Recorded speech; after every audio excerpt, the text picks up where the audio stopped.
네, 그래서 저희가요, 정치권에서 문제 해결 능력이 가장 탁월한 이 시험의 달인을 수소문했고요. 어렵게 이 자리에 모셨습니다. 오늘 판보라 함께 해주실 시험의 달인 네 분 바로 소개합니다.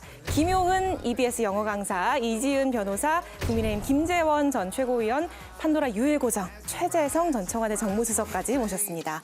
네 분 환영합니다. 안녕하세요. 김효은 달인부터 자기소개와 함께 본인이 왜 달인인지 소개를 부탁드리겠습니다. 네, 어디 보면 되나요? 그냥 자연스럽게 여기, 예, 여기. 없나요? 아, 네, 알겠습니다. 네, 안녕하세요. 오산시 국회의원 후보로 국민의힘 후보로 출마했던 김효은이고요. 제가 원래 대치동 그리고 강남에서 입시 교육을 한 20년 가까이 했었고 또 EBS에서도 영어 입시 교육을 전문으로 했던 강사입니다.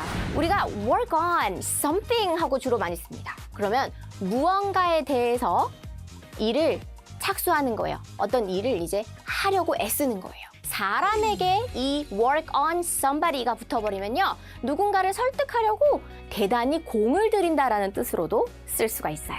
저는 교육부와 또 교육 현장의 중간에서 정말 최소화되는 그런 충격을 제가 완화시킬 수 있는 그런 정책들을 준비를 하고 또 그것에 도움이 될 수 있게 하고 진짜 일타 강사를 저희가 모셨어요. 어떠신가요? 뭐 원희룡 장관이 울고 갈 찐일타가 나는 것 같습니다. 네. 아우, 감사합니다. 아니 근데 일타 강사 시절에 제2의 김태희다. 이런 소문이 있다고 하는데 저희 제작진 제보로는 본인의 소문을 듣다는. 아, 예전에는 남이 좀 내주셨어요. 그런데 이제 좀 잊을만 하니까 좀 네. 없어질만 하면 제가 좀 발설하고 그렇게 명맥을 좀 잇고 있습니다. 아니 이번에는 이지은 달인의 자기소개를 들어볼 텐데요. 왜 시험의 달인인지. 네, 안녕하세요. 저는 마포갑 국회의원 후보로 나왔던 민주당 후보였던 이지은입니다. 제가 이제 경찰대학을 나와서 졸업할 때 과 차석으로 졸업을 했고, 서울대 사회학과 석사, 또 영국 캠브리지 석사, 그리고 한림대에서 또 박사를 했습니다. 그리고 로스쿨도 졸업을 해서 변호사 자격증도 가지고 있고, 워낙 시험을 많이 치다 보니까 어떤 출제자의 의도를 좀 파악을 하게 된 것 같아요. 경찰이 본연의 모습을 찾을 수 있도록 하는데 일조를 하고 싶습니다. 하여튼 시험을 많이 치신 분들, 네. 그리고 또 이 학교를 많이 가신 분들, 이런 분들이 항상 시험을 잘 쳐요. 그래서 시험 제도가 뭐가 문제가 있는지 그걸 잘 알아요. 네. 공부 최고로 적게 하고 시험 점수는 많이 맞습니다. 받는. 효율적으로. 네, 이 달인분께서는 민주당의 아이유라고 소개하는 영상을 제가 봤거든요. 혹시 네. 이 해명 시간이 필요하다면 저희가 드리겠습니다. 네, 제가 이 자리를 빌어서 진짜 아이유님과 아이유님의 팬분들에게 깊은 사죄를 드리고 싶습니다. 제가 사실은 노래도 못하고 닮은 것도 전혀 없는데 이지은 나타나 1번 오늘 처음 해보는 겁니다. 처음.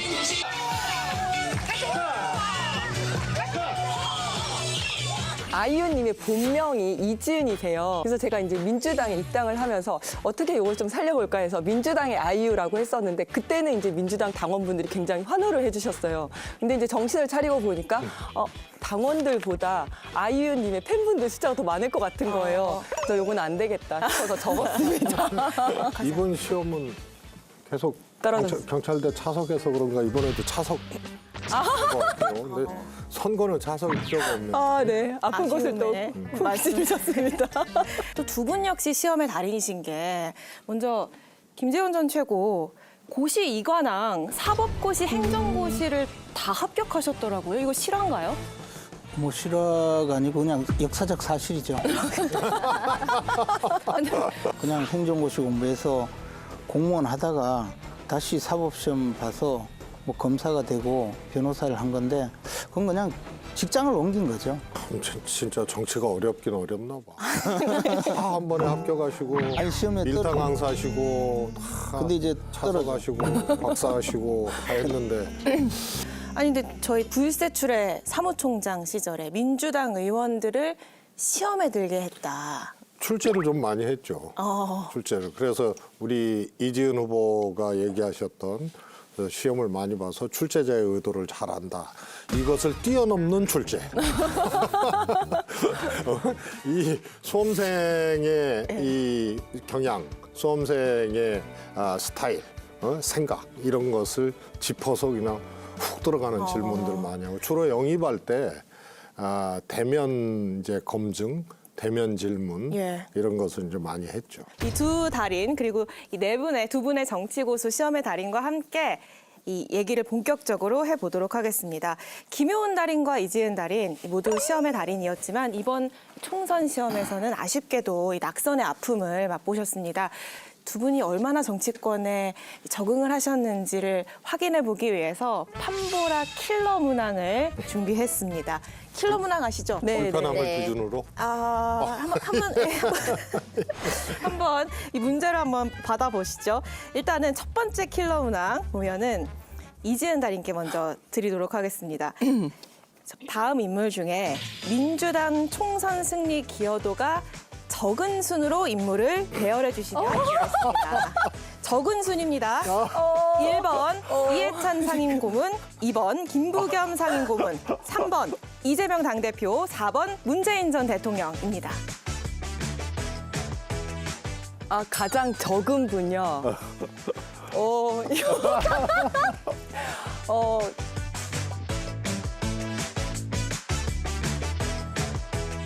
기여도가 가장 적은 분은 4번 문재인 전 대통령, 이해찬 상임 고문님, 그다음에 김부겸 상임 고문님, 그다음에 이재명 당대표님. 예. 문재인 전 대통령의 기여도가 가장 낮았다. 이러고 바로 편집하시면 안 돼요. 저 설명해야 돼요. 설명을 좀 부탁드릴게요. 네. 마포갑에서 제가 이제 당선이 됐으면 176석을 확보를 할 수 예. 있었는데 한 석을 놓쳤어요. 그게 문재인 전 대통령 때문이다. 그래서 이제 가장 기여도가 높으신 분이 이제 당대표님이신데 네. 왜냐하면 당대표님은 저희 지역구에 오셔서 저 지지 선언도 해주시고 저 밥도 사주셨습니다. 그래서 가장 그 기여도가 높으셨고 두 번째 김부겸 대표님은 오셔가지고 밥은 안 사주셨지만 지지 선언은 해주셨어요. 세 번째 이해찬 고문님은 오시진 않으셨지만 저랑 사진을 찍고 이제 수고했다 잘해라라고 하면서 격려를 해주셨어요. 근데 문재인 전 대통령님은 오시지도 않으시고 밥도 안 사주시고 저한테 문자도 안 보내주셨어요. 그래서 176석일 수 있었던 게 175석이 되었기 때문에 예. 가장 기여도가 낮다. 시험에 들게 하는 질문이었는데 이 질문에서 잘 빠져나오시는 걸로 예상이 됩니다. 왜냐하면 민주당에서 다시 정치권으로 복귀를 해서 영향을 미칠 수 있는 순서로 따지면 당대표가 1등, 그리고 김부겸 전 총리도 가능성이 있고 이해찬 이분은 뒤에서 이제 소문을 낼 가능성이 있는데 무슨 소문이요? 뭐 누구 괜찮다, 누구는 버르장머리 없다 이런 소문을 낼 수 있는데 문재인 대통령은 별로 가능성이 없어요. 복귀할 가능성이. 그러니까 이제 문재인 대통령을 정답으로 꽂은 것은 지극히 잘하셨습니다. 아니 제가 그런 정치적 문제를 가지고 한 게 아니거든요. 불편한 질문이지만 답변은 해야겠고. 근데 기준의 이제 키워드가 지원, 밥, 사진이거든요. 명확했죠. 예. 네. 그래서 밥은 역시 윤석열 대통령. 사진은 역시 한동훈 비대위원장인데 그걸 끌어들여서 예. 이 질문에 대해서 대답을 한 것은 매우 지혜로운 대답이다. 그 이상도 이하도 아니다. 그 이상도 그 이하도 아니다. 역시 정무수석 다우신이 평가셨는데요. 이번에는요, 김효은 달인께 이 킬러 문항을 내보도록 하겠습니다. 마찬가지인데요. 저희가 인물 보기를 드리면 국민의힘 총선 패배 기여도가 높은 순으로 배열을 해주시면 되겠습니다. 1번 패배 기여도. 1번 윤석열 대통령, 2번 이종섭 전 대사, 3번 황상무 전 수석, 4번 한동훈 전 비대위원장입니다. 와우, 동료는 없는 거죠? 없습니다. 그러면 정말 날아갈 수 있다고 저는 생각을 하는데 지금 이 질문이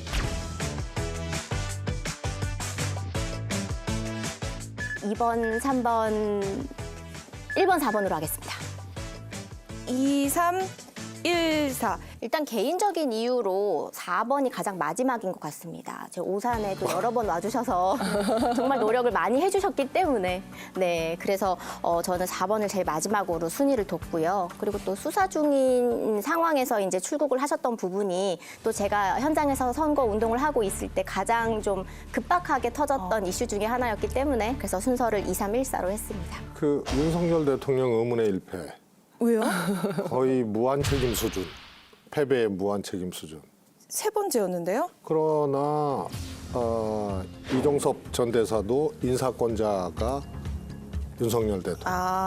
그다음에 황상무 전 수석도 윤석열 대통령이 임명하고 바로 처리를 안 했거든요. 그래서 다 윤석열 대통령의 복속된 문항이거든요, 저게. 어떻게 들으셨어요? 하여튼 뭐 비슷해요, 이제. 비슷해. 이종섭, 황상무 두 분은 아마 영향력이 좀 적을 것이다. 그렇게 해서 앞부분에 배열이 된 것 같고요. 나머지 1번, 4번은 고민을 많이 하신 것 같아요.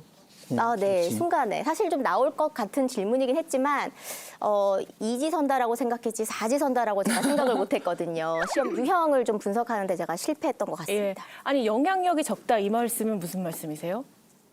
아니, 이제 앞으로 정치인으로서 그 활동할 때, 어떤 분이 더 나에게 영향력을 미칠까 이것을 두고 판단을 하신 걸로 두 분 다 생각이 듭니다. 그래서 현명한 답변이었다, 둘 다. 저는 진짜 아니에요. 저 문재인 대통령 진짜 좋아해요. 윤석열 대통령 좋아하실 것 같아요. 네, 대통하는 날 제가 밤을 샜거든요. 이제 와서 말씀드리지만. 아니, 그럼 두 분께 두 번째 킬러 문항을 드려보도록 하겠습니다. 예. 두 번째 킬러 문항 이지은 달인께 먼저 드리면요. 이번 총선에서 국민의힘 조정훈 당선인에게 석패를 했어요. 근데 무려 표 차이가 599표 차이예요. 600표 차이. 총선에서 600표 차이면은 정말 네. 근소한 차이잖아요. 네, 네. 이 패배에 가장 원만스러운 사람을 골라주시면 됩니다. 1번 더불어민주당 수원정 김준혁 당선인, 2번 더불어민주당 안산갑 양문석 당선인. 두 개밖에 없습니까? 예.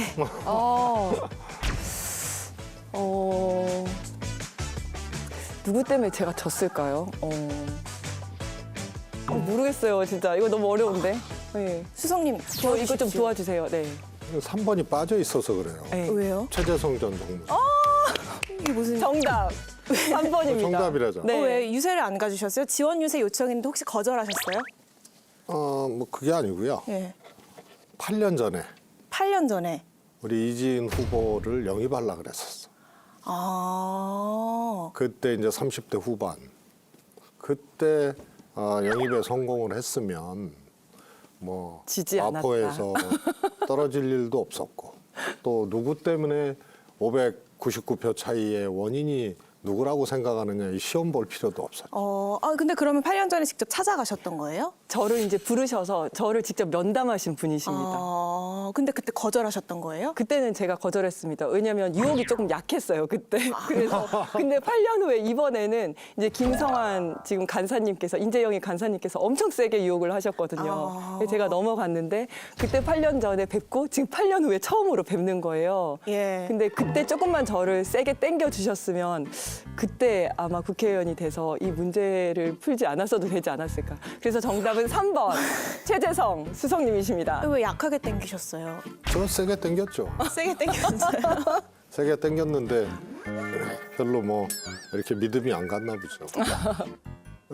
너무 적은 표 차이로 지게 된 후보님들을 보면 정말 이게 믿겨지지가 않죠. 그런데 대부분 그러면은 고발을 하거나 너무 표 차이가 적은. 혹시 잘못된 거 저도 아니야? 그때 고발당했어요. 그래요? 황당한 걸로. 그래도 그렇게 적은 표 차이로 진 상대당 후보의 심정을 네. 이해를 해서 성실하게 그걸 증빙을 하고 뭐 이랬던 기억이 있는데 우리 이지은 후보는 고발 안 했죠? 고발을 했습니다. 그러면은 이 정도 성품과 이런 생각을 갖고 있는 분이 고발할 정도면 그건 매우 고발할 만한 사연인 것 같습니다. 수석님. 정무전 내가 시험 보는 것 같아. 갑자기 유턴하셨는데요. 다음 킬러 문항으로 서둘러 잊고 있었어요. 넘어가 보겠습니다. 이번엔 김효은 달인께 넘기는 킬러 문항인데요. 국민의힘 헌지에 출마했던 3040 세대 후보 모임 천목회 멤버십니다. 천목회 멤버 중에 내가 다음 총선에서 당선 확률이 이 사람보다는 높다 골라주시면 됩니다. 1번 도봉갑의 김재섭 당선인, 2번 화성을 한정민 후보, 3번 강북갑 전상범 후보, 4번 중랑을의 이승환 후보. 야, 네, 수능은 오지선다인데 5번을 고를 수도 없고, 네, 그러면 한 번이라도 더 뵌 분으로 일단 골라보겠습니다. 죄송합니다. 정답은 2번입니다. 전제가 같은 후보로 3파전이 될 경우에. 그게 무슨 제 말씀이세요? 생각으로는 1번을 고르세요. 1번. 1번을 골라야지. 1번 김재섭 당선인보다는 그분이 이번에 어떻게 당선되었는지 잘 배워서 더 열심히 해서 나는 그분보다 당선 확률이 높다고. 1번을 고르는 게 정답이었다라는 조언을 주셨어요. 어떻게 수석님 보시기에? 저도 1번 고르실 줄 알았어요. 왜냐하면 되신 당선됐잖아요. 분이시네요. 다른 후보들은 이제 낙선을 한 후보고. 네네. 달인께서는 아무래도 3파전에 그렇죠. 좀 초점을 맞추셨던 것 같아요. 네네. 예, 아니 근데 그 국민의힘에서 원외 모임이 좀 활발하게 되는 것 같아요. 예를 들면 뭐 낙선자 모임도 활발하고 원외 지역위원장 모임도 활발한데 천목회 첫 모임도 언제 처음 만나신 거예요? 개인적으로 그 이상규 전 후보와 네. 우리가 인재 영입이 끝나고 난 다음에 그분이 워낙 또 인상이 동글동글 좋으세요. 그래서 그분을 주축으로 우리 고기 한번 먹읍시다 하던 게 고기 말고 좀 건설적인 이야기를 해보고 또 우리 당이 좀 2030, 40, 50까지를 좀 우리가 더 공부를 하고 더 친근하게 다가갈 수 있는 그런 전략 수립을 하는 젊은 모임을 좀 하자라고 해서 모임이 좀 더 이렇게 구체적이고 또 진취적이고 미래지향적으로 바뀐 게 지금의 천목회죠. 네. 근데 어떤 역할을 좀 해야 된다 보세요? 일단 아직 국회의원이 안 된 분들이잖아요. 그러니까 문제의식을 가지고 지속적으로 당에 문제 제기를 하는 그런 역할을 하는 것이 굉장히 중요할 것 같고, 두 번째는 어쨌든 지금 시간이 4년 남았으니까 지역구를 잘 돌보는 그 노력을 함께 하는 것이 좋을 것 같아요. 그래서 4년 후 선거에 스스로 좀 대비해 보는 것, 이 두 가지가 굉장히 중요할 것 같습니다. 예, 사실 이게 뭐 총선 패배 혹은 이런 책임론에 대한 질문은 되게 어려운 질문이잖아요, 당사자들로서. 근데 저희가 좀 유쾌하게 풀어보고 보자 이렇게 킬러 문항을 재밌게도 준비를 해봤는데 몇 점인가요? 두 분께서 점수를 매겨주시겠어요? 점수 잘 주세요. 이렇게 뭐 점수가 좋은 그건 아닌 것 같아요. 성적으로 제가 매길 수는 없어요, 솔직히. 아니, 낙선한 사람들한테 후하게 좀 주세요. 네, 그래도 점수를 주신다면. 왜냐하면 점수를 좀 더 재밌게, 뭐 기왕이면 좀 세게 하지. 유머 점수에서 깎였어. 유머 점수에서.